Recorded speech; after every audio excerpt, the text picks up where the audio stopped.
best and well for basketball team, and great job this year by Coach Cal and the kids and the players, and I wish them the best for tonight against Kansas. So I'm ready whenever you guys are. Coach, player we haven't heard much about. I know he was high expectation. Keyshawn Davila, how's he doing?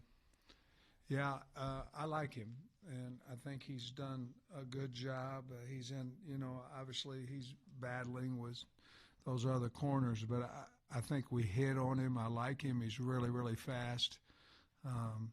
So, as we continue to go, I look for him to get better and better, which we really have done that. Our defense has really improved, I think, over the last few days. I think the corners are part of the reason. Last year you had Malachi backing up Taylor, and this year you got a lot of young guys behind him. So are you a little concerned there if Taylor gets hurt, or do you feel pretty good about by the time ball rolls around, those guys will be ready? At least one of them. Well, I think KJ Jackson, I think he'll be ready. He's done a lot of good things, and again, I think he's improving. It's a good competition in there. But I like KJ, and he's made some good throws. Continue to learn, but I think we'll all feel really comfortable when he goes in a football game. Nico looks like he's gotten, or I keep calling him Nico Madden Iamaleava. I can say his name, the last name right. He looks like he's getting a lot of the third team reps. What have you seen from him from day 1 to day 5 now? He didn't play last year, so I think his development, his improvement is going to go a little bit faster than even if he had. We really like him a lot. He's got a strong arm, works extremely hard at the craft, big-time technician, spends extra time learning his responsibilities. But you're right. Right now he's gotten not all but most of the 3 reps, and so we're trying to find really right now KJ would be the 2, and then we're just trying to find out who that 3 is. Boda's getting some reps in there. Grayson's getting some reps in there. Grayson's actually improving as well. But I like him. He's talented. He's what we thought we would get when we signed him late. We touched on this a little bit the other day, but a lot different looking receiver room. You go from 6'4", 6'7" guys to a lot shorter, 5'9", 5'8", 6'1". So do you feel like you're going to be better, worse, or just different at wide receiver? I think we're going to be pretty special in the slot. That's not what your question was, but I think we'll be pretty special with Sharp, Shanks, and Cross Johnson. I think we'll be pretty special in there.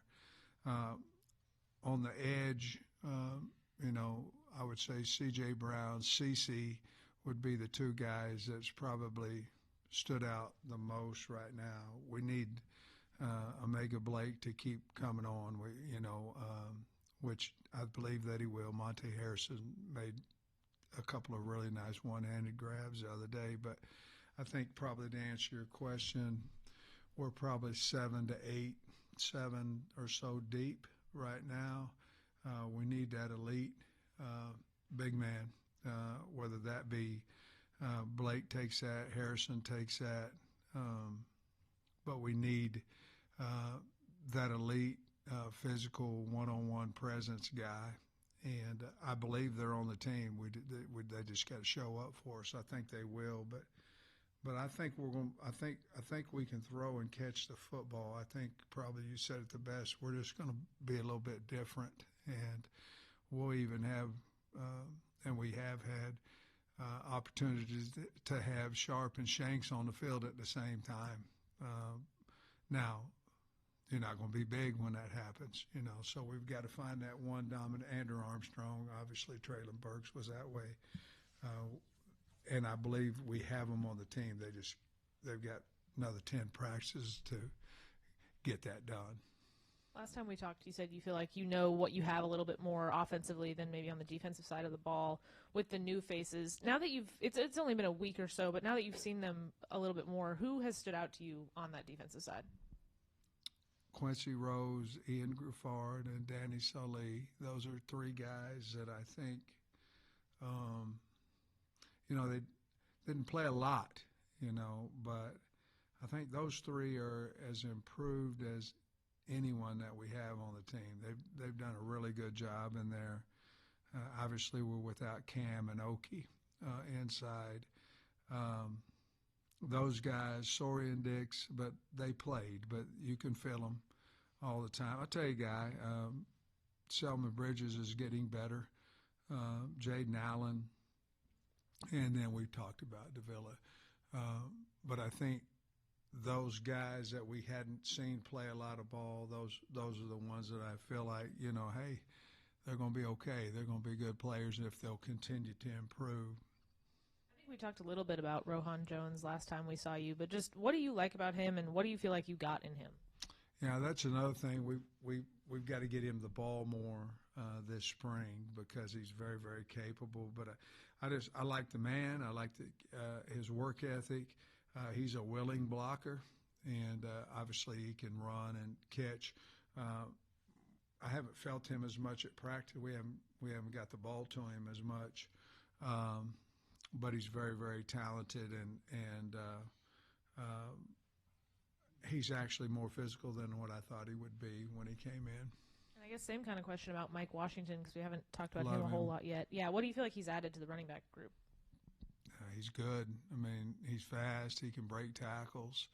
Never says a word, he made a run the other day in the scrimmage. I don't know if we blocked many people from about the 6-yard line. Was special. On tape, watching him on tape, my only question was, can he break tackles? Because he's fast and he's big and he makes good cuts and all that. And that's been answered. I mean, he's broken a lot of tackles. And we've had opportunities situationally to tackle. We got to find about our team. And in those situations, we've stayed fairly healthy. But I'm high on Mike Washington. Coach, the true freshmen that came in at midterm, have any of those guys stood out to you that maybe you think, hey, they may be in the mix this fall? Whether the starter or not, but at least get good, meaningful reps. Right off the top of my head, the number one guy would be J.J. Shelton. I think he's a guy, obviously we recruit him at linebacker, but he's playing the nickel, the hog, whatever you want to call it. I think that would be the number one guy on defense that kind of sticks out. Offensively, I like those two linemen that we brought in, Blake Cherry and Cash Courtney. And before he got hurt, I thought that Ferguson was a guy that, and I still do, I believe that he'll be in our top 9. He made a great catch on that diving catch. We were in Spiders. He hit his shoulder, broke his clavicle, but he would be the other guy. And the kicker, Starcy. At linebacker, I know about Sori and Dix, but who behind them is kind of moving up to the front behind those two guys? Shaw would be that. It's unfortunate that, we had a hamstring pull with Wyatt Simmons, but J.J. Shelton's kind of there. But the top 3 would be those two, as you said, and then Shaw, and then we're certainly counting on Wyatt Simmons to be probably the next guy. I don't know if I'm supposed to, but David Oki, you had said he might be out in a week or so. Are we allowed to talk about, is he going to be back this spring is my question. If you can't answer it, I understand. No, I can answer it. We probably could have brought him back today, probably. We thought we went this far, another 10 days, but he will be back on Tuesday. So he'll get 9 of them. And that's kind of most of these guys will be, without the Jordan Young had the surgery, so we know that he can't come back. But most of the guys Kenai Walker is a guy that we need to see, that will be back on Tuesday as well. How are you feeling about the offensive line after 5 days? I saw a little, maybe just for a little bit, it looked like Marion was working at Summit right guard. Yeah. Not a whole lot, but just your thoughts on where things stand right now. Well, it gave us with Kobe Branham having surgery on his pec, that gave us opportunity to move. And Marion's so valuable because he can play so many positions for us. Obviously, he wants to start at wherever. Right now, it's right tackle. But when Kobe had his surgery, which is fortunate because he's one of the best offensive linemen we have. I mean, he's a good player. But we can develop somebody else, and he'll be back for fall and all those things. But it allowed us to move Harris inside a little bit, and it allowed us to have Shaq be a one, because certainly he has the talent to start for us. So, but to answer your question, that's why we did it. And we'll probably move him a little bit to left guard as well, at some point. Shaq is listed at 6'8", 362. Is he taller than that? I mean, you got other guys that are listed at 6'8", and he's taller than them. He's not Dan Skipper height, but he's close. I mean, he is. Dan, when he was here, now Dan's a huge man now, but when he was here, he was a big guy, but he was, he looked tall because he wasn't thick, thick.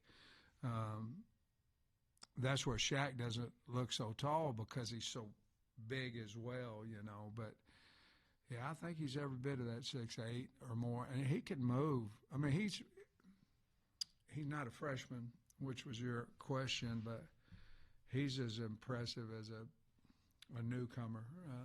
I think him and Mike on offense would be the two guys that are, well, you have Sharp too, Shanks, those guys, but on the O-line, he's been really impressive for a young guy. Corey Robinson obviously has been playing well too, but I'm real happy with him.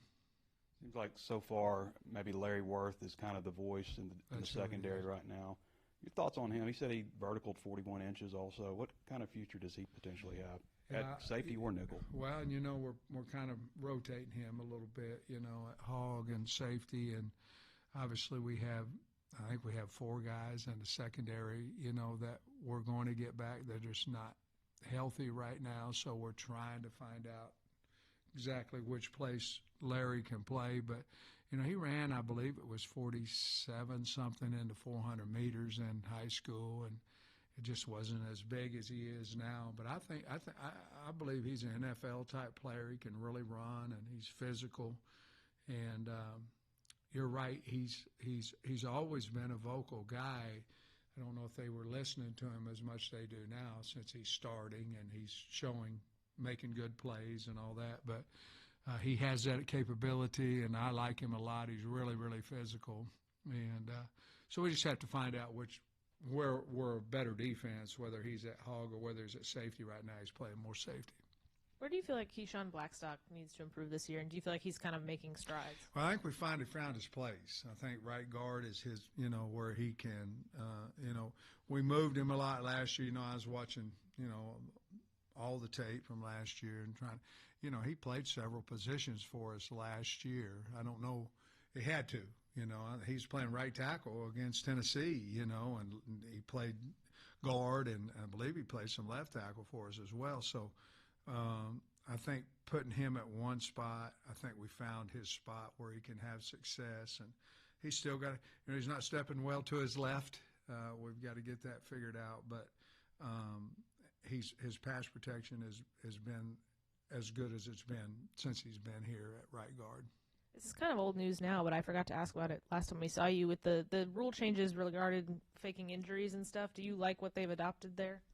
Well, I'll be honest with you, I have to look at it. There were so many different things going around. I don't know to be honest with you, I don't know where they settled on that. I think, is it where you have to set out? It has to do with it's a timeout thing, isn't it? It's like, yeah. And it's after they I don't know the exact wording of it. After they spot the ball, if they go down, it's either going to cost you a timeout. You don't have any timeouts, it'll be a 5-yard penalty. Well, our compliance girl had a baby, so I'm not up on that current rule. Hannah did. But here's what I'll tell you. We don't do it, so I think there's no reason for it in the game. I think putting that on the officials is very, very difficult, and so we have to do something about it, because momentum is momentum. And if somebody wants to fake an injury, it needs to cost them a timeout or whatever, whatever they decide with the rule. But we don't do it. We don't teach it. So I refuse to do it. It's not part of the game. I think it taints the game. And so if that's the rule, I like it. Because I think the Coaches Association had floated the idea of, you have to sit out for the rest of whatever it is, the drive, I think, or the series. I think everybody was okay with that, except for the communication part. If that happened to be your guy and the quarterback, if you're in a 2-minute drive and the quarterback gets hurt, because again, if a guy goes down, the rule isn't did he fake it, or is it if he goes down, he goes down. And I think there was a big concern about trying to have a 2-minute drive and your quarterback, gets dinged up a little bit, and you've got to use a timeout. You don't have one. You understand what I'm saying. So I think that was the biggest, that and the communication defensively. I always wonder, is everybody, if you're, somebody's cheating on faking injuries, is the training staff in on it? It's everybody had to be on the same page. How's that work? Once you run out there, a lot of times, they'll tell you whether it's real or not, and then they're not just going to pull him up right then and there. You got to wait a minute. It's days of our lives or whatever. You know what I mean? All my children. You got to act a little bit. Work it out. Your freshman defensive tackles, do you think Bell or Otis, either of those guys, might be able to help you this year? They might. Certainly have the athletic ability. I like both those kids. They're doing better. They certainly might. They're both good gets, I'll tell you that. They're athletic. Well, after watching, obviously, 5 practices, anything stick out as far as, you got the April portal window coming up, and, you've talked about some of the guys you were able to get last year, a lot of good contributors. Yeah. Any areas you feel like you're a little thin, need a boost? I think when you look at it, I think it's defensively, and I'm talking about depth. We're over offensively. We're over our number. So most of our help would be, I thought, Trey, earlier we might need some inside help, but, we'll see where Oki's at. Obviously, we have Cam Ball. I'm very, very happy with Ian and Danny. Defensive end wise, and then some secondary. We've got to do something there as well. That would, to me, be where we would go in the portal if we have scholarships available, which I'm anticipating we probably will. Do you mean more corner or safety or both? Or both. Is it more about just depth? I know safety numbers are a little low. Both, yeah, both. We originally when we had our first meeting, I was talking about 6. I was talking about 1 or 2 up front and the rest of them in the back end. So I don't know that that's changed because of what you said. Our numbers are and some of it's because 4 of them are out, but our numbers are low back there. We've got to do that, and I've learned, at least I've learned this in the portal, if a guy leaves and say he's not a starter, well, let's do it the other way. How valuable was Hudson Clark for 4 years for us?